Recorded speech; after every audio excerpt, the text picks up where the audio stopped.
Assalamualaikum warahmatullahi wabarakatuh. Waalaikumsalam warahmatullahi wabarakatuh. Bismillahirrahmanirrahim. Alhamdulillahi rabbil alamin. Wassalatu wassalamu ala asyrafil anbiya wal mursalin Sayyidina Muhammadin wa ala alihi wa sahbihi ajma'in. Amma ba'du. Rabbi israhli sadri wa yassir li amri wa hlul 'uqdatam min lisani yafqahu qawli.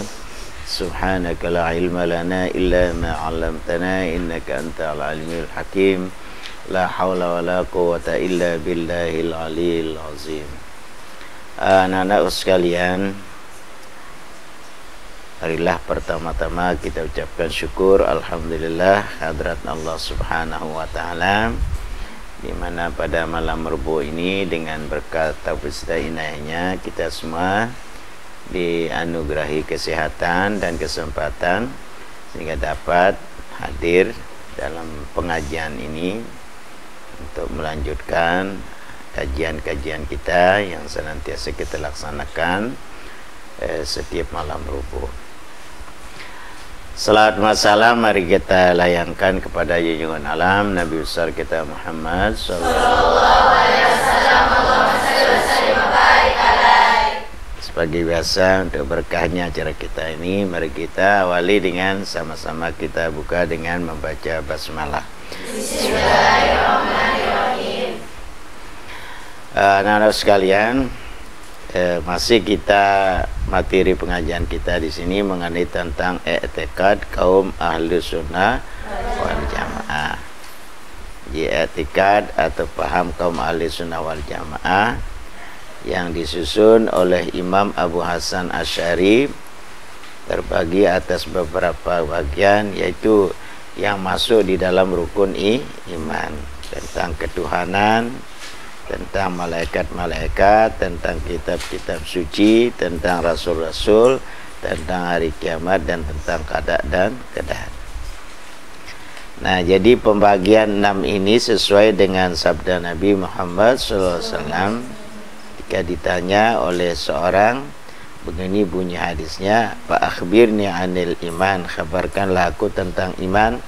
Qala, beliau bersabda, antu minabillah, bahwa engkau beriman kepada Allah, wa malaikatihi, beriman kepada segala malaikatnya, wa kutubihi, dan beriman dengan segala kitabnya, wa rasulihi, dan beriman kepada segala rasulnya, wal yaumil akhir, dan beriman pada hari akhir, wal qadir khairi wasyarrihi, dan beriman kepada ketentuan baiknya dan ketentuan yang tidak baik. Rawahu Muslim. Hadis ini diriwayatkan oleh Imam Muslim. Nah, inilah anak-anak sekalian yang mendasari ahli sunnah wal jamaah mengenai tentang akidahnya. Jadi tentang ketuhanan, misalnya kita percaya seyakin-yakinnya bahwa Tuhan itu ada, yang mempunyai banyak sifat. Boleh dikatakan bahwa Tuhan mempunyai sekalian sifat jamal atau sifat keindahan, sifat jalal, sifat kebesaran, dan sifat kamal, sifat kesempurnaan. Ada lagi namanya sifat kahar, atau itu sifat gagah. Tapi wajib diketahui itu dengan terperinci oleh setiap orang Islam yang sudah balik dan berakal, yaitu 20 sifat yang wajib dan 20 sifat yang mustahil dan 1 yang harus. Nah, jadi yang perlu kita ketahui di dalam ilmu usul itu definisi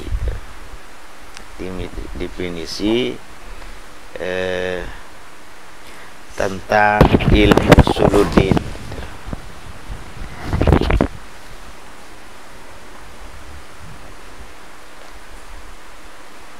Di dalam hadis dikatakan awaluddin ma'rifatullah, katanya. Awal agama itu adalah mengenal Allah. Kita akan bicara tentang ketuhanan. Apa hakikat ma'rifat kepada Allah? Jadi ma'rifat kepada Allah itu al-jazmu al-muwafiqu lil haq an dalilin. artinya jazam yang mufakat bagi hak dengan dalil. Nah, itu. Jadi jazam yang mufakat bagi hak dengan dalil. Jazam itu sebenarnya artinya tekad yang putus. Nah, yang keluar dengan kata jazam itu 3 macam. Sudah saya jelaskan. Pertama namanya syak, artinya ragu, setengah mengatakan dan setengah mengatakan tidak ada. Setengah mengatakan ada, setengah mengatakan tidak ada. Ini 50% mengatakan ada Allah, 50% mengatakan tidak ada Allah. Itu artinya syak. Ini tidak sah dalam i'tikad, tapi sah pada wudu. Misalnya, apakah aku batal atau tidak? Maka tidak batal. Apakah aku sudah wudu atau belum? Maka belum wudu. Itu. Kemudian zanni artinya menyangka. 75 mengatakan ada, 25 mengatakan tidak ada. Ini tidak sah dalam i'tikad, tetapi sah pada menentukan waktu sholat. Jadi kalau dia yakin, lebih banyak keyakinannya 75% mengatakan ada waktu, berarti ada waktu itu. 25 mengatakan tidak. Ini zan boleh di dalam waktu sholat. Kemudian ya waham artinya sangat ragu. 75 mengatakan tidak ada, 25 mengatakan ada. Artinya 75 mengatakan tidak ada Allah, 25 mengatakan ada. Nah, ini tidak sah dalam i'tikad dan juga tidak sah pada yang lain. Maka yang keluar dengan muafakat dengan hak, yaitu jazam, tiada muafakat dengan hak, seperti iman orang-orang Nasrani mengatakan Tuhan itu 3. Ini namanya jahil murakab. Maka yang keluar dengan kata dalil, yaitu jazam, muafakat dengan hak, tidak dengan dalil, ini namanya iman taklid. Maka wajib ia menuntut ilmu usul supaya bisa mendatangkan nazar dan istidlal. Tiada dinamakan makrifat. Jadi nama nazar itu pikiran. Istidlal dia bisa mendatangkan dalil. Apakah dalil akli atau dalil nakli. Kemudian apa nama taklid? Nama taklid itu yaitu bahwa mengikut ia akan orang pada perkataan atau pada i'tikad, tiada ia mengetahui dalilnya. Maka taklid tidak harus pada ilmu usuluddin, lagi haram hukumnya. Jadi tidak boleh kita bertaklid dalam ilmu usul, bahkan haram bertaklid. Dan pada ilmu fikih fardu ain. Kalau dalam ilmu fikih wajib hukumnya kita bertaklid atas orang yang lain daripada mujtahid mutlak. Nah, kalau dia sudah tingkatnya mujtahid mutlak, itu seperti Imam Syafi'i, Maliki, Hanafi dan Hambali, itu tidak wajib dia taklid, karena dia tempat kita taklid. Dan jikalau tiada mufakat pada nafsul amri, karena segala hukum oleh ulama mujtahid daripada dalil itu ada zoniyah. Jadi yang ijtihadkan oleh ulama mujtahid mutlak itu anak-anak adalah masalah dalil zonni, tidak pada dalil qat'i. Dalil qat'i itu misalnya sholat, puasa, zakat, haji itu qat'i. Jadi tidak boleh dikupas oleh ulama-ulama mujtahid itu anak-anak. Yang dikupas adalah dalil zonninya itu. Jadi ulama mujtahid daripada dalil itu adalah zaniyah. Ada cocok dengan nafsul amri, ada yang tidak cocok dengan nafsul amri. Adapun taklid pada ilmu fikih 2 macam. Tuh. Dalam ilmu fikih 2 macam. Satu, yang mengetahui dalilnya dinamakan taklid pada dalil. saja tahu ini hukumnya, ini dalilnya, itu namanya dia tahu dalilnya, itu mengatakan boleh atau tidak boleh, itu namanya taklid pada dalil. Apa namanya? Ya. Contohnya beberapa orang hendak melihat bulan, maka yang melihat satu orang dan yang satu orang ini namanya taklid dalil. Kemudian yang kedua ada namanya taklid sifat, itu anak-anak, yaitu orang yang tidak mengenal dalil tetapi mengikut orang yang mengenal dalil. Seperti contoh yang di atas, ada yang melihat bulan, ada yang tidak melihat, maka yang tidak melihat mengikuti yang melihat bulan. Ini namanya taklid sifat. Jadi ada taklid pada dalil, ada yang taklid pada sifat. Nah, yang wajib kita kenal ialah sifat-sifat Allah Subhanahu wa ta'ala. Ini menurut i'tiqad ahli sunnah wal jamaah. Apa nama sifat itu? Nama sifat ialah yang tidak bisa berdiri dengan zatnya sendiri, kecuali ada zat yang lainnya pada tempat berdirinya. Nah, kalau kita di makhluk itu, zat itu adalah jirim namanya. Sifat kita itu bukan namanya sifat, tapi namanya arad itu. Kalau kita, kalau pada Allah namanya zat. Zat itu tempat berdirinya sifat. Ngerti anak-anak? Ya. Jadi zat Allah ada. Untuk mengenal zat Allah itu harus ada sifatnya. Jadi sifat itu berdiri pada zat. Kalau kita contohkan misalnya, kalau kita makhluk, bukan namanya zat tapi jirim. Jirim itu artinya sesuatu yang mengambil tempat sekedar besarnya. Ya. Jadi sesuatu yang mengambil tempat sekedar besarnya namanya apa? Jirim. Nah, segala macam warna, bentuk dan sifat itu disebut namanya arad. Apa namanya? Arad.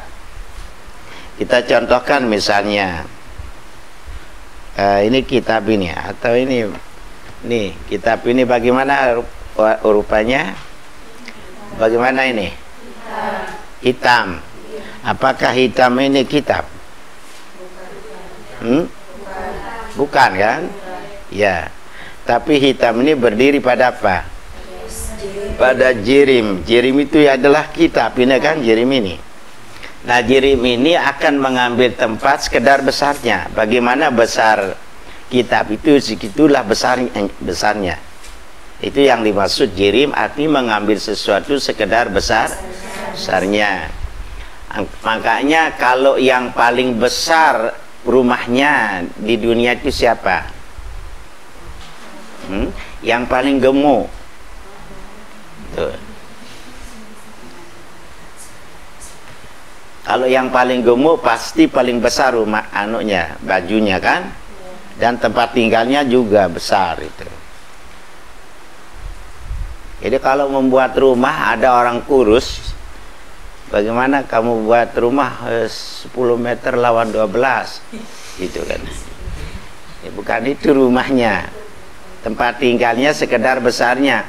Kalau dia kurus berarti rumahnya kecil. Kalau dia gemuk, ya kalau mau rumahnya besar, tolong gemuk. Tuh. Nah, ini kita menurut ilmu usul. Nah, jadi sifat Allah itu berdiri pada zatnya. Maka yang namanya sifat tidak bisa berdiri dengan zatnya sendiri, kecuali ada zat yang lain tempat berdirinya gitu. Jadi sifat Allah tidak bisa berdiri sendiri. Sifatnya itu berdiri pada zatnya. Dan dengan zat dan sifat itu beda, anak-anak. Tuh. Jadi la huwa wa la ghairuhu katanya. Tidak dia tapi tidak lain daripada dia, itu namanya sifat, anak-anak. Tidak bisa dipisahkan antara sifat dengan zat. tapi sifat bukan zat. Ya zat, ya zat. Zat bukan sifat, sifat bukan zat. Tapi tidak bisa dipisahkan antara sifat dengan zat. Sama dengan jirim dengan arad itu. Kalau kita namanya jirim itu. Kerudungmu itu bagaimana rupanya? Putih. Putih. Apa putih itu kerudung? Bukan kan? Itu. Putih itu adalah aradnya. Kerudung itu adalah jirimnya. Coba ambil putihnya, tinggalkan jirimnya. Bisa enggak? Enggak bisa kan? Gitu. Nah, ini anak-anak. Jadi kita mengenal zat itu lewat sifat Allah. Kita mengenal sifat lewat asar sifatnya itu. Lewat bekas sifatnya itu. Misalnya Allah kudrat, bersifat kuasa. Dari mana kita melihat kekuasaan Allah? Dari ciptaannya. Ciptaannya itu adalah af'al, kan? Bumi dan langit ini ada enggak? Ada kan? Kalau ada pasti ada penciptaan apa enggak? Ada. Nah, bumi langit ini adalah bekas daripada kekuasaan Allah Subhanahu wa ta'ala, gitu. Jelas ya? Nah, maka sifat-sifat Allah yang wajib kita kenal yaitu ada 3.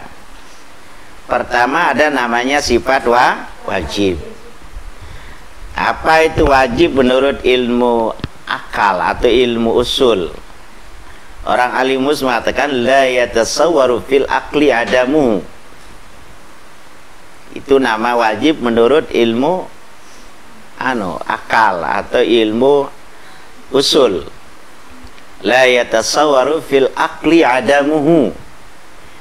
Tiada tergambar pada akal tiadanya. Yang tergambar pada kita apa? Tidak tergambar pada akal tiadanya. Apa yang tergambar pada kita? Tidak tergambar pada akal tiadanya. Apa yang tergambar pada kita? Adanya. Ya. Karena tidak tergambar pada akal tiadanya. Mustahil Allah itu tiada. Tuh kan? Itu namanya wajib Allah itu bersifat ada. Sifat wujud nanti kita bahas itu kan. La yatasawwaru fil aqli adamuhu. Tidak tergambar pada akal tiadanya. Berarti apa yang tergambar? Adanya. Adanya siapa? Allah itu. Ini namanya wajib. Sifat wajib menurut ilmu akal atau ilmu usuluddin. Lain kalau wajib menurut syar'i, hukum syara. Kalau kita kerjakan mendapat pahala, kalau kita tinggalkan mendapat dosa. Itu wajib syar'i namanya. Wajib apa? Wajib syar'i. Nanti kita bahas banyak nama wajib itu.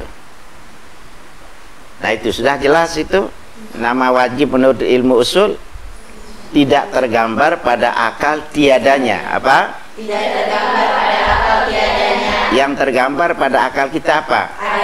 Adanya siapa? Adanya Allah. Wajib adanya Allah. Wajib adanya Allah. Wajib itu. Yang kedua sifat mustahil. La yatasawwaru fil aqli wujuduhu. La yatasawwaru fil aqli wujuduhu. Artinya tidak tergambar pada akal adanya. Apa yang tergambar pada akal kita? Tidak adanya. Apa? Tidak adanya. Ya. La yatasawwaru fil aqli wujuduhu. Tidak tergambar pada akal adanya. Yang tergambar pada kita apanya? Tidak adanya. Seperti apa misalnya? Mustahil Allah Ta'ala itu bersifat seperti sifat makhluk. Tuh. Misalnya makhluk mati apa enggak? Mati. Makhluk tidur apa enggak? Tidur. Makhluk itu ngantuk apa enggak? Ngantuk. Makhluk itu makan apa enggak? Makan. Makhluk itu minum apa enggak? Minum. Makhluk itu kawin apa enggak? Kawin. Makhluk itu beranak apa enggak? Beranak. Makhluk itu diperanakan apa enggak? Diperanakan. Nah, itu yang ditiadakan oleh sifat mustahil. Bisa enggak Allah menjadi manusia? Bisa ndak Allah menjadi manusia? Tidak, karena itu sifat apa? Sifat mustahil. Sifat apa? Mustahil.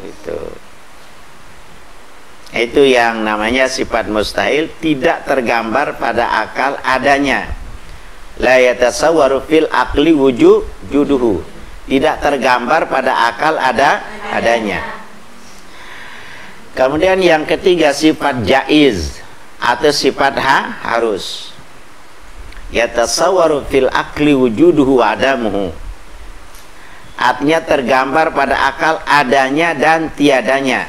Itu. Tergambar pada akal adanya dan tiadanya. Sifat harus. Misalnya Allah harus membuat orang kaya. Ya. Allah harus membuat orang kaya. Harus. Allah harus membuat orang miskin. Harus. Boleh enggak Allah membuat orang kaya? Boleh. Boleh enggak Allah menjadikan orang miskin? Boleh. Bolehkah Allah menjadikan orang sakit? Boleh. Bolehkah Allah menjadikan orang sehat? Boleh.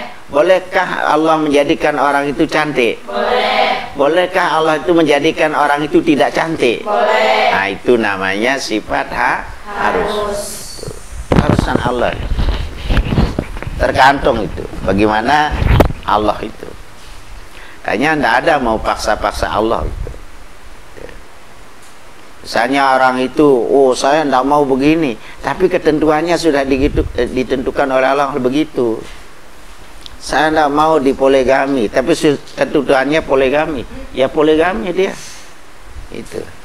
Ini menurut ilmu, saya tidak mau dipoligami, tapi ketentuannya sudah poligami. Poligami apa enggak? Iya, ada orang ditentukan tidak akan kawin, misalnya. Bisa enggak dia kawin? Tidak bisa gitu. Ada orang ketentuannya dia kawin dengan orang yang sudah umurnya 80 tahun. Dia umurnya 15 tahun. Bisa enggak begitu? Bisa kan? Itu namanya keharusan Allah. Tidak ada mau memaksa-maksa itu.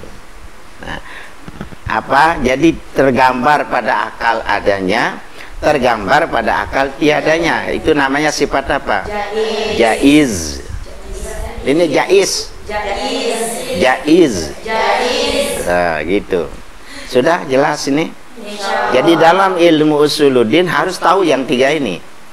Sifat wajib, sifat mustahil, dan sifat harus. Kalau ini tidak diketahui nanti salah dia itu. Kadang-kadang bisa menyerupakan Allah dengan makhluk. Ada tempatnya tidak bisa Allah Ta'ala apa? Mati katanya. Padahal mati itu adalah sifat makhluk. Gitu.